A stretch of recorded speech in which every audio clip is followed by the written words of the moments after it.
¿Y si te dijera que los neandertales también hacían arte con un lápiz de ocre amarillo? ¿O que en una vasija egipcia dedicada al rey Jerjes han encontrado restos de opio? ¿Y que un tobillo fosilizado de hace 4 millones de años podría contarte cómo aprendimos a caminar? Bienvenidos a un nuevo vídeo de la Fundación Palar. Soy JJ Priego y hoy te traigo 10 descubrimientos absolutamente fascinantes. Prepárate para alucinar con ballenas y zorros juntos en una cueva del Ártico, con predicciones de eclipses mayas que parecen sacadas de la NASA y con un pueblo desaparecido que hemos redescubierto gracias al ADN. También veremos cómo una zanja en Córdoba destapó el origen de una ciudad romana, por qué los primeros americanos podrían haber llegado desde Japón y cómo un antiguo pueblo japonés evitó por completo a los denisovanos. Y recuerda, puedes encontrar todas estas noticias y muchas más en nuestra web fundacionpalar.com. Así que ponte cómodo, abre bien los ojos y prepárate para un viaje arqueológico lleno de sorpresa, ciencia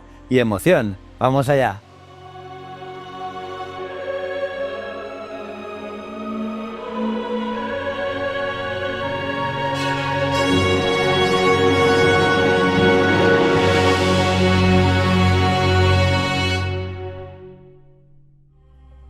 Pues eso, vamos con las noticias. La vasija del rey y del opio. ¿Y si los faraones egipcios también llevaban droga en el equipaje para el más allá? Lo que parecía una simple vasija de alabastro de hace 2500 años, dedicada al rey persa Jerjes I, resultó ser una bomba arqueológica. Científicos del programa de farmacología antigua de la Universidad de Yale, liderados por Andrew J. Ko, analizaron su contenido y descubrieron algo muy impresionante. Tenía restos de opio. Sí, morfina, tebaína, noscapina. Todo detectado mediante espectrometría de masas. Esta vasija, escrita en 4 lenguas antiguas, persa, egipcio, acadio y elamita, contenían nada menos que la droga favorita de las élites del antiguo Egipto. Y no era una cualquiera, es uno de los menos de 10 objetos intactos de este tipo que existen. Su diseño sugiere que no era para perfumes ni cosméticos, no, que era lo que se pensaba, sino una especie de frasco VIP para sustancias psicoactivas. Y lo más loco, pues que vasijas similares, con residuos sospechosamente marrones, fueron halladas en la tumba de Tutankamón. ¿Coincidencia? Lo dudamos. Este descubrimiento resucita una idea fascinante, que el uso ritual, medicinal y recreativo del opio era parte normal de la vida y la muerte faraónica. Porque sí, hasta los grandes reyes del pasado necesitaban desconectar a su manera.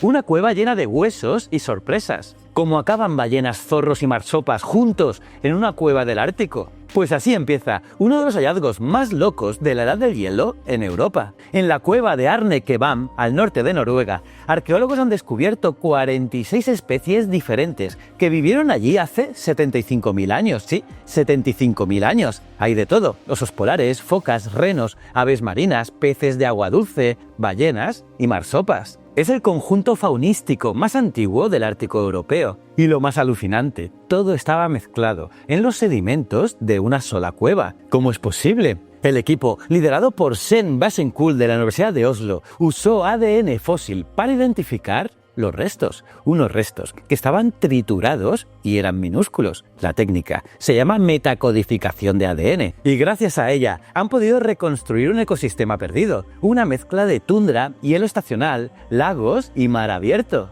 Pero ¿quién llevó esos restos a esa cueva? Pues probablemente zorros y osos, cazadores oportunistas que almacenaban comida, y el agua del deshielo haría el resto. Este lugar es una auténtica cápsula del tiempo ártica que nos revela cómo era la vida salvaje antes de que el hielo lo borrara todo. Un puzzle helado que sigue contando historias.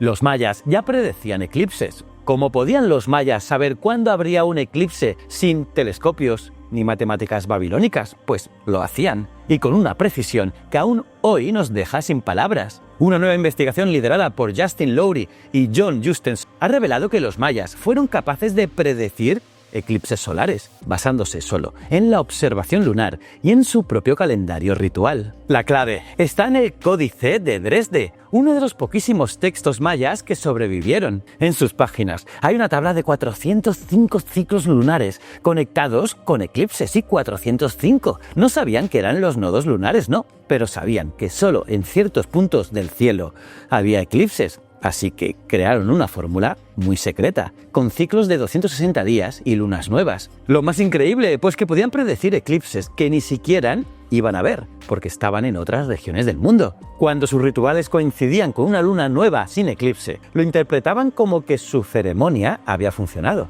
y había alejado la oscuridad. La precisión de sus tablas ha sido comprobada con los datos de la NASA. Sí, los mayas ya hacían astronomía predictiva, siglo antes que muchos pueblos con telescopios. Un conocimiento ancestral, tan práctico como espiritual, y que sigue brillando como la luna llena. Espectacular. Ardi, el pie que empezó todo. ¿Y si tu tobillo pudiera contar la historia de toda la humanidad? Parece ciencia ficción, ¿verdad? Pero es pura paleoantropología. Un nuevo estudio sobre el esqueleto de Ardipithecus ramidus, una homínida de hace 4,4 millones de años, ha ampliado lo que sabemos sobre el origen humano. Y todo gracias a un hueso, sí, el astrálago, en el tobillo. Investigadores de la Universidad de Washington en San Luis, dirigidos por T.C. Prank, descubrieron que este hueso combina dos mundos. Era perfecto para trepar árboles como un simio, sí, pero también empezaba a prepararse para caminar erguido. Durante años se pensó que Ardi era un bicho raro, sin conexión directa con chimpancés o gorilas modernos, pero este nuevo análisis demuestra que su tobillo se parece mucho al de los simios africanos actuales, lo que refuerza la teoría de que nuestros orígenes están más cerca de ellos de lo que pensábamos. Sí, es que Ardi vivía entre ramas, vale, pero ya bajaba al suelo.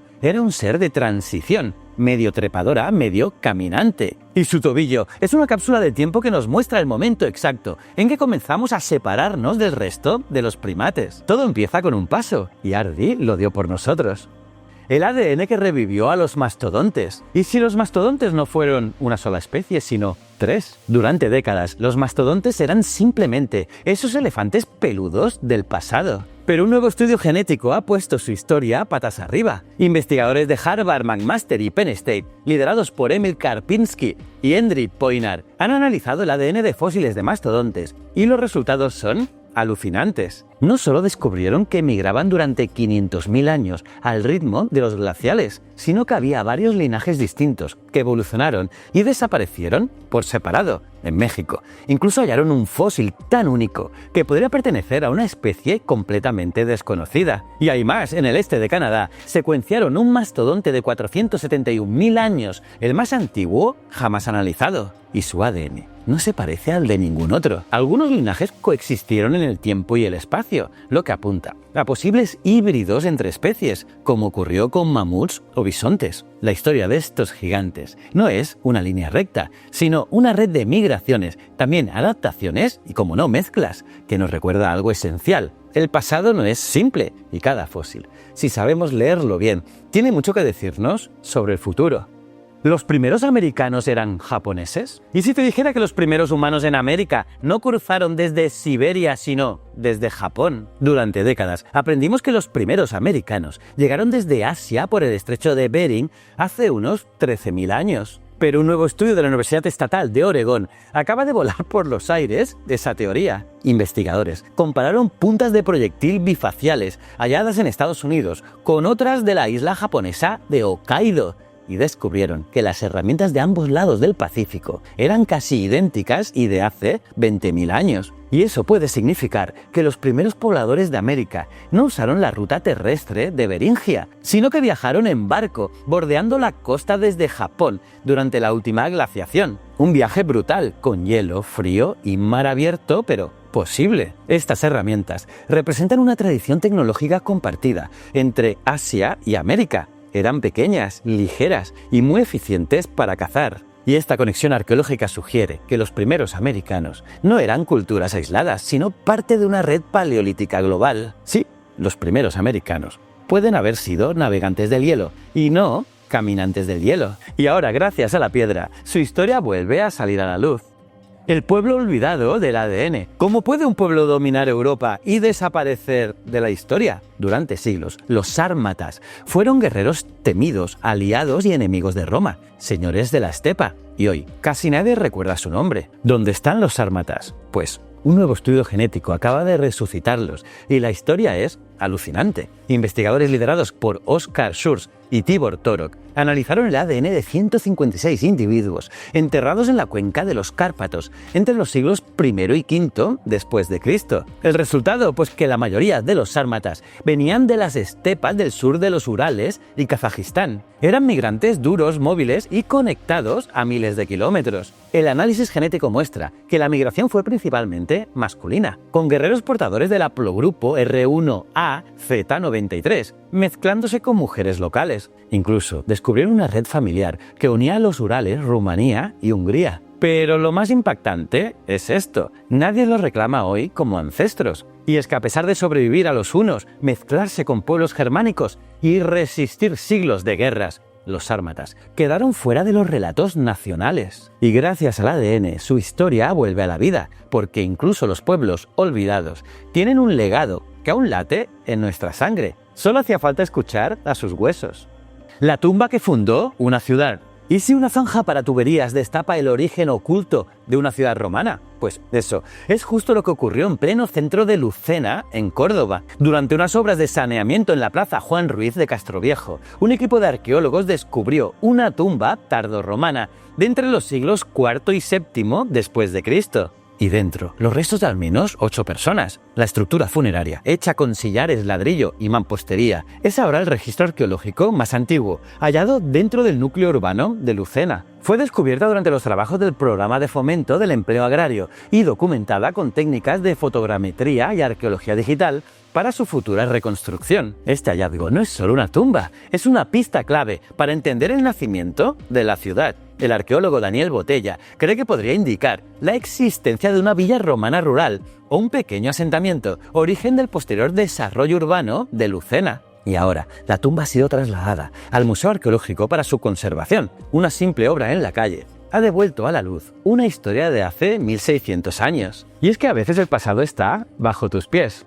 Los neandertales también dibujaban. ¿Y si el primer artista de la historia fue un neandertal? Durante mucho tiempo se creyó que el arte era exclusivo del Homo sapiens, pero un nuevo descubrimiento acaba de romper ese mito con mucha fuerza. Y es que en una cueva de Crimea, arqueólogos han encontrado un lápiz de ocre amarillo de hace 42.000 años, fabricado y utilizado por neandertales. Y no es una simple piedra, es un instrumento cuidadosamente tallado, afilado y reutilizado, como lo demostrarían los análisis del equipo liderado por Francesco De Rico, de la Universidad de Burdeos. Su desgaste indica que fue empleado para trazar líneas o decorar superficies como pieles, conchas o piedras. Este hallazgo es la evidencia más clara hasta ahora de que los neandertales no solo usaban herramientas, sino que también sabían expresarse simbólicamente. Para la antropóloga April Nowell, la existencia de una punta definida solo se explica si había intención artística, líneas, formas, símbolos, en otras palabras, arte con propósito. Los neandertales no eran brutos con garrote, eran humanos complejos, con emociones,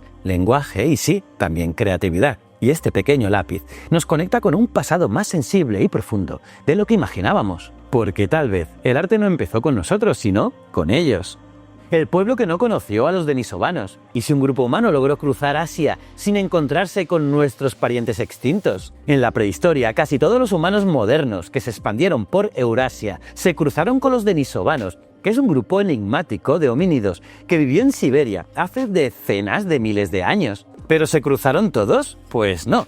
Hay una excepción sorprendente, los Homon del Japón prehistórico. Una nueva investigación del Instituto Max Planck, liderada por Hiaki Yang, analizó miles de fragmentos genéticos antiguos y encontró que los Homon son el único pueblo de Asia Oriental sin herencia directa de los denisovanos. ¿Cómo es posible? Pues hay dos teorías. O bien sus antepasados salieron de Asia continental antes del gran cruce genético con los denisovanos, o bien vivieron en un aislamiento tan extremo en el archipiélago japonés que evitaron completamente el contacto. Mientras otros pueblos llevan entre el 0,1% y el 0,5% de ADN denisovano, los Homon tienen casi cero. Son una cápsula genética única que revela rutas de migración y aislamiento en la prehistoria. Este descubrimiento desmonta la idea de una historia única para la humanidad, porque incluso en la Edad de Piedra hubo quienes eligieron un camino distinto, uno sin denisovanos. Y hasta aquí nuestro viaje de hoy. Ha estado bien, ¿eh? Hemos descubierto que los faraones egipcios llevaban opio,